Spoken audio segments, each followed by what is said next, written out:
We wanted to let you know about a good thing happening in our community, but it centers around one of life's most somber occasions, a funeral. So often we can take them for granted, with someone always there to say a kind word. But that really isn't always the case in Nashville. Until now. News Channel 5's Jason Lamb and photojournalist Catherine Stewart introduce us to a Nashville pastor who says everyone deserves the dignity of being mourned.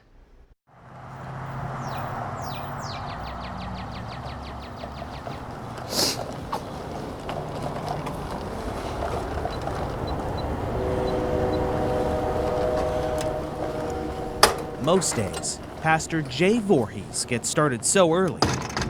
He shows up to work before the sun does. I usually try to be here at the church by 7, and just to get things ready and make sure my head's in the right place.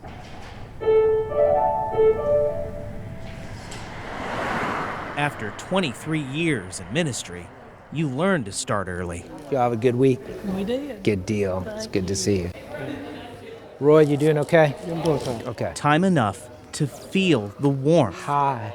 How are you? He's come to know. Good. Life okay? I can't ask for better. Okay, well then that's good. Well, good morning, everybody. So good to see you here this morning. Time enough, Jay says, to notice something else. Folks will talk about coming to church and feeling alone in the midst of a worship service. That's just wrong, and we don't believe in that. So Jay took it upon himself. We are called to be together. To spread that warmth.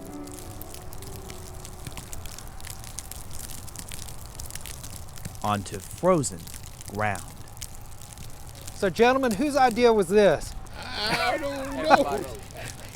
Come from upper management. It's a little before 8 a.m. I don't look very pastoral in this, but it's warm. During what turned out to be Nashville's biggest winter storm of the year. Significant snowfall happening all across Middle Tennessee today. Not exactly what Jay had in mind when he came up with an idea at the Hills of Calvary Memorial Park. This is a little unique. We've never done it in a snowstorm, but I'm honored and happy to be here.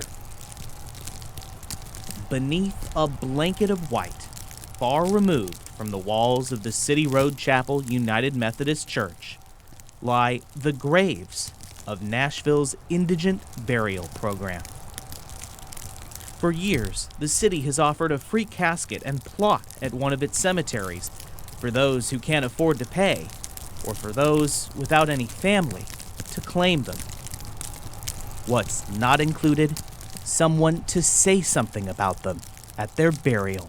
I confess, I looked around at these other burials, and there was no one there. There was no one representing. It was these people were absolutely alone in their death.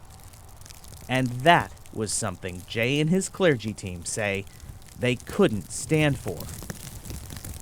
No matter what. We just think that for Nashvillians of all types, that everybody deserves to have somebody at their funeral. One of the burials we're doing today is somebody that I actually knew who had been a part of our church. He was a formerly homeless man. This is the 915. Miss Holloway. Okay, we need to go feet first. Which way we got? He was a special person for us. Got it? All right.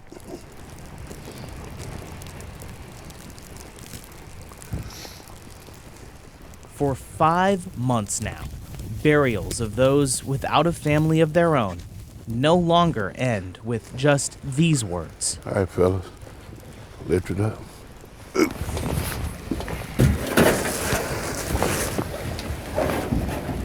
Thanks to fellow pastor James Cole and the Call the Name program Jay started, today they end with these ones. Friends, we gather today to remember the life of Jimmy Holloway, our neighbor and resident of our city. We come today to call out his name, remembering him on behalf of all who knew and loved him. This body we commit to the ground, earth to earth, ashes to ashes, dust to dust. May God's perpetual life be found in this place, and may Jimmy's name never be forgotten. Amen. Amen. Everyone, Jay says, deserves a final moment.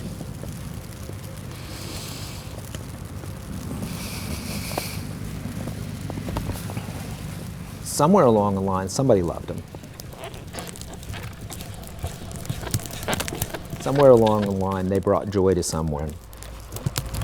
Somewhere along the line, they were part of our society.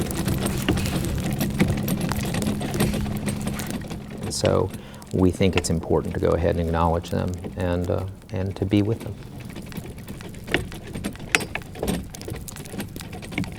They all have names here, even if sometimes they're just placeholders. But now, it's an honor to be here with y'all, and y'all are in our prayers. They have a voice, too. May this place be a place of quiet rest, free from pain and turmoil, and may Robert be surrounded by love and light. Words of kindness before moving on to the next one. I'm so sorry for your loss, my friends. Take care. Jay knows there will always be a next one. It's a sad story in that there are people that are abandoned, that have no one to be with them. But in a place that can feel so cold, Jay and his team proved early one January morning. How you doing today? Good morning. How you doing? Good to see you. Yes, sir. There can be such good in a goodbye. There are people in this community that love their neighbors to the point that they're willing to get up early in the morning and trek out in the snow to say, we loved you and we're here with you. That's the good part of it. With photojournalist Catherine Stewart, Jason Lamb, News Channel 5.